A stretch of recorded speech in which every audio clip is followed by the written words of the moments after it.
ಸಹಿಸಲ್ಲ, ಚೆಲುವಣ್ಣನ್ನು ಸಹಿಸಲ್ಲ, OBCನೂ ಸಹಿಸಲ್ಲ.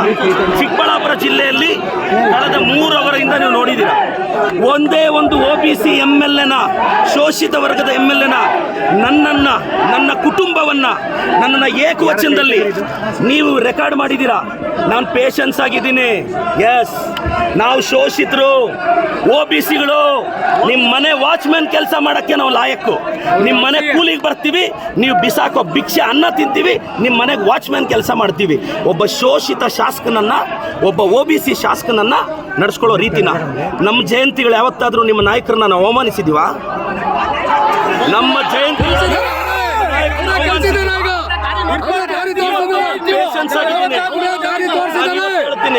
ಕುಮಾರಣ್ಣ, ನೀನೊಬ್ಬ OBC ಹುಡುಗನ target ಮಾಡಿ ಇವತ್ತು ಸ್ಟೇಟಿಂದ JDS ಕಾರ್ಯಕರ್ತರು ಬಂದಿದ್ದಾರೆ ರೇ. ನಾನು ಒಕ್ಕಲಿಗರ ನಾಯಕ DK ಶಿವಕುಮಾರ್ ಪರವಾಗಿ ನಿಂತಿರೋದು. ಇವ್ರಿಗೆ ಒಕ್ಕಲಿಗರು ಬೆಳಿಬಾರ್ದು, ಬೇರೆಯವನು ಬೆಳಿಬಾರ್ದು. ಕುಮಾರಣ್ಣ, ಖಬರ್ದಾರ್, ನಿನ್ನ ಚೇಲಗಳಿಗೆಲ್ಲ ಎದುರೋನಲ್ಲ ನಾನು. ತಾಕತ್ತಿದ್ರೆ ಬಾ, ರವಿಕುಮಾರ್ ಕೈಲಿ ಚಾಲೆಂಜ್ ಮಾಡಿಸೋದಲ್ಲ. ನಿನಗೆ ತಾಕತ್ತಿದ್ರೆ ನೀನು ಬಂದು ನಿಂತ್ಕೋಬೇಕು ಚಿಕ್ಕಬಳ್ಳಾಪುರದಲ್ಲಿ. ಬಾ, ನೋಡೇ ಬಿಡೋಣ ನೀನು ನಾನು.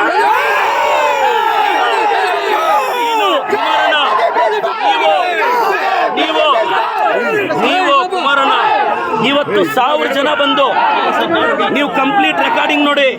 ನನ್ನ ಬಗ್ಗೆ, ನನ್ನ ಕುಟುಂಬದ ಬಗ್ಗೆ ತೇಜೋವಧೆ ಮಾಡಿದ್ದಾರೆ. ನಾನು ಕುಮಾರಣ್ಣನಿಗೆ ಹೇಳ್ತಾ ಇದ್ದೀನಿ, ನಿಖಿಲ್ ಅವ್ರಿಗೆ ಹೇಳ್ತಾ ಇದ್ದೀನಿ, ನಿಖಿಲ್, ಕುಮಾರಣ್ಣ, ನೀವು ನಮ್ಮ ಬಗ್ಗೆ ಪ್ರಶ್ನೆ ಮಾಡಿದ್ರಿ, ನಾವು ನಿಮ್ಮನ್ನು ಪ್ರಶ್ನೆ ಮಾಡಿದ್ವಿ. ಮತ್ತೆ ಪ್ರಶ್ನೆ ಮಾಡ್ತಿದ್ದೀನಿ, 32 ಎಕರೆ ತಗೊಳಕ್ಕೆ ನೀವು ಯಾವ ಬದನೆಕಾಯಿ ಸೀಡು, ಯಾವ ಟೊಮೊಟೊ ಸೀಡ್ ಹಾಕಿದ್ರಿ ಹೇಳಿ. ನಾನು ನಮ್ಮ ರೈತರಿಗೆ ಆ ಬದನೆಕಾಯಿ ಸೀಡ್ ಕೊಡಿಸ್ಬೇಕು. ಕುಮಾರಣ್ಣ, ನಾನು ಮತ್ತೆ ಹೇಳ್ತಾ ಇದ್ದೀನಿ, ನೀವು 1000 ಜನ ಚೇಲಗಳನ್ನ 1000 ಪೇಮೆಂಟ್ ಕೊಟ್ಟು 90 ಕಳಿಸ್ಬಿಟ್ರೆ ಹೆದರ್ತೀವ ನಾವು. ನಾನು ಕುಮಾರಣ್ಣ, ನೀವೊಬ್ಬ ಶೋಷಿತ ಹುಡುಗನ ಅವಮಾನ ಮಾಡಿದ್ದು, ಒಬ್ಬ OBC ಹುಡುಗನ ಅವಮಾನ ಮಾಡಿದ್ದು. ಕುಮಾರಣ್ಣ against OBC, JDS against OBC. ನಾನು ಕಳೆದ 2 ಅವರಿಂದ ನನ್ನ ತಾಯಿ ಬಗ್ಗೆ ಕೇಳ್ತಾರೆ ಇವರು, ನನ್ನ ಕುಟುಂಬದ ಬಗ್ಗೆ ಕೇಳ್ತಾರೆ ಇವರು. ನನ್ನ ತಾಯಿ, ನನ್ನ ಕುಟುಂಬ, ನನ್ನ ಶ್ರೀಮತಿ ಬಗ್ಗೆ ಮಾತಾಡ್ತಾರೆ ಎದುರುಗಡೆಯಿಂದ. ಒಬ್ಬ OBC ಅವ್ರ ತಾಯಿ ಅಷ್ಟು ಕೀಳ ನಿಮಗೆ? ಒಬ್ಬ ಅಹಿಂದ ಹುಡುಗನ ತಾಯಿ ಅಂದ್ರೆ ಕೀಳ ನಿಮಗೆ? ಒಬ್ಬ ಅಹಿಂದ ಹುಡುಗನ ತಾಯಿನ ನೀಚವಾಗಿ ಮಾತಾಡಿದ್ರು, ಒಬ್ಬ ಅಹಿಂದ ಹುಡುಗನ ಕುಟುಂಬದ ಬಗ್ಗೆ ನೀಚವಾಗಿ ಮಾತಾಡಿದ್ರು. ಕುಮಾರಣ್ಣ, ಖಬರ್ದಾರ್, ಕುಚ್ ಭಿ ನಹೀ ಕರ್ ಸಕ್ತಾ ಹೈ. 2 ದಿವಸದಿಂದ ಗಮನಿಸಿದ್ದೇನೆ. ನಿನ್ನೆ ಚಿಕ್ಕಬಳ್ಳಾಪುರದಲ್ಲಿ ನಡೆದಿರತಕ್ಕಂಥ ಘಟನೆ ಏನಿದೆ, ನಾನು ರಾಜ್ಯದ ನನ್ನ ಕಾರ್ಯಕರ್ತರಿಗೆ ಹೇಳಲಿಕ್ಕೆ ಬಯಸ್ತೇನೆ, ಪ್ರಚೋದನಾಕಾರಿ ಹೇಳಿಕೆಗಳಿಗೆ, ಉದ್ರೇಕಕ್ಕೆ ಒಳಗಾಗಬೇಡಿ. ಇದು ಒಂದು ಗುಂಪೇ ಇದೆ, ಉದ್ರೇಕಕ್ಕೆ ಒಳಪಡಿಸಿ ಅವರ ರಾಜಕೀಯ ಬೇಳೆ ಬೇಯಿಸ್ಕೋಬೇಕು ಅಂತ ಹೇಳಿ.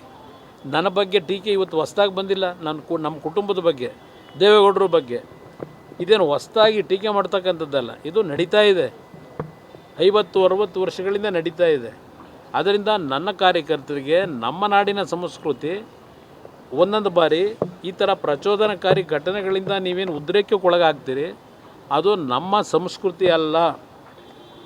ಚಪ್ಪಲಿ ತೂರ್ತಕ್ಕಂಥದ್ದು, ಯಾವುದೇ ರೀತಿಯಲ್ಲಿ ಧಿಕ್ಕಾರಕ್ಕೆ ಹೋಗೋದು ಬೇಕಿಲ್ಲ. ಜನ ತೀರ್ಮಾನ ಮಾಡ್ತಾರೆ. ದಯವಿಟ್ಟು ಯಾವುದೇ ಕಾರಣಕ್ಕೂ ಇಂಥ ಪ್ರಚೋದನಕಾರಿ ವಿಷಯಗಳು ಬಂದಾಗ ನೀವು ಉದ್ರೇಕದಲ್ಲಿ ಯಾವುದೇ ರೀತಿಯಲ್ಲಿ ಸಮಾಜದಲ್ಲಿ ಒಂದು ಅಶಾಂತಿಯ ವಾತಾವರಣಕ್ಕೆ ಅವಕಾಶ ಕೊಡಬೇಡಿ.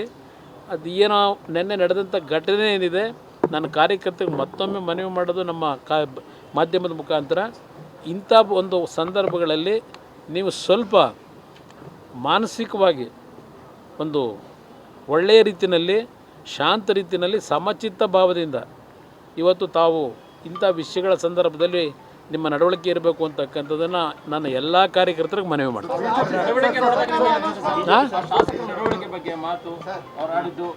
ಅವ್ರು ನೋಡಿದಾಗ, ಅವರ ನಡವಳಿಕೆ ನೋಡಿದಾಗ ಕೈ ಮುಗಿಯೋಣ.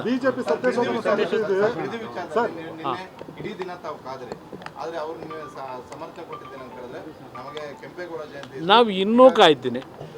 ಈಗ ಇಲ್ಲಿವರೆಗೆ ಒಂದು ನಿಮಿಷ, 2 ಪತ್ರ ಬರೆದಿದ್ದಾರೆ. 2 ಪತ್ರದ ಮುಖಾಂತರವೇ ಅವ್ರು ಕೊಟ್ಟಂಥ ಆಹ್ವಾನಕ್ಕೆ ನಾನು ಉತ್ತರ ಕೊಟ್ಟಿದ್ದೇನೆ. ನಾನು ಪತ್ರ ಬರೆದಕ್ಕೆ ಅವರಿಂದ ಉತ್ತರ ಇಲ್ಲಿವರೆಗೇನು ಬಂದಿಲ್ಲ. ಬಂದು ಅವರೇನಾದರೂ ಜನಗಳ ಮಧ್ಯಕ್ಕೆ ಬಂದು ರೈತರ ಜೊತೆಲಿ ಕೂತು ಚರ್ಚೆ ಮಾಡೋದಾದರೆ ನಂದೇನು ಅಬ್ಜೆಕ್ಷನ್ ಇಲ್ಲ, ನಾನು ಬರಲಿಕ್ಕೆ ತಯಾರಾಗಿದ್ದೀನಿ ರೈತರ ಜೊತೆ. ಆದರೆ ನೆನ್ನೆ ದಿನ ಯಾವ ರೀತಿ ಘಟನೆ ನಡೆದಿದೆಯಲ್ಲ,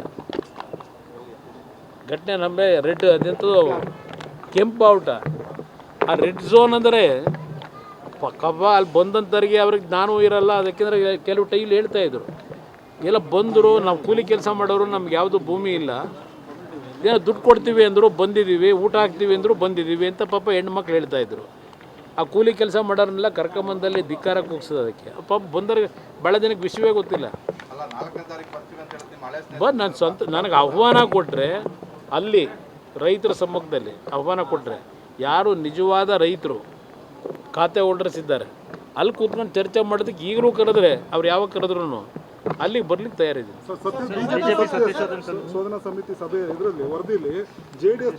ನೋಡಿ, ನಾನೀಗ ಆಗಲೇ ಹೇಳಿದ್ದೀನಿ, ಅಡ್ಡ ಮತದಾನದ ಬಗ್ಗೆ ಯಾವುದೇ ರೀತಿಯ ಅದಕ್ಕೆ ದೊಡ್ಡ ಮಹತ್ವ ಕೊಡೋದು ಬೇಕಾಗಿಲ್ಲ. ಅದನ್ನು ಅಲ್ಲಿಗೆ ಕೈ ಬಿಡಿ ಅಂತೇಳಿ ನಾನು ಮಾರನೇ ದಿವಸಲೇ ಹೇಳಿದ್ದೇನೆ. ಅದಕ್ಕೆ ಯಾವುದೇ ರೀತಿಯ ಪ್ರತಿಕ್ರಿಯೆ ಅವಶ್ಯಕತೆ ಇಲ್ಲ. ಹಾಂ, ಯಾರು ಹೇಳೋದು? ಹಾಂ,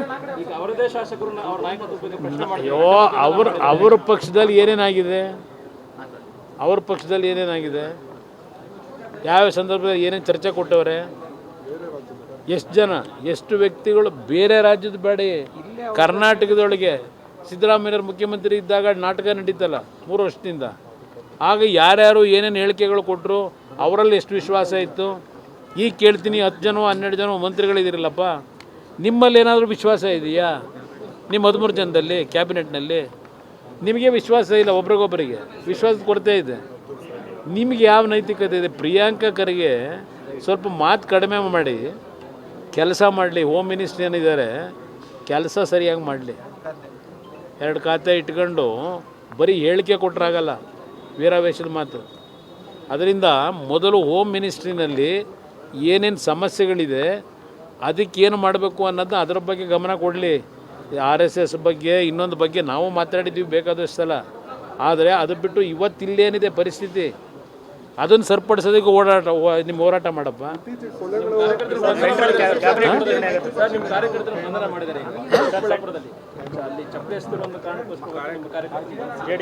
ಅನ್ಸಿದ್ರೆ ಕಾನೂನು ವ್ಯಾಪ್ತಿ ಒಳಗೆ ಅಲ್ಲಿ ಏನು ರಿಲೀಫ್ ತಗೋಬೇಕೋ ತಗೋತಾರೆ.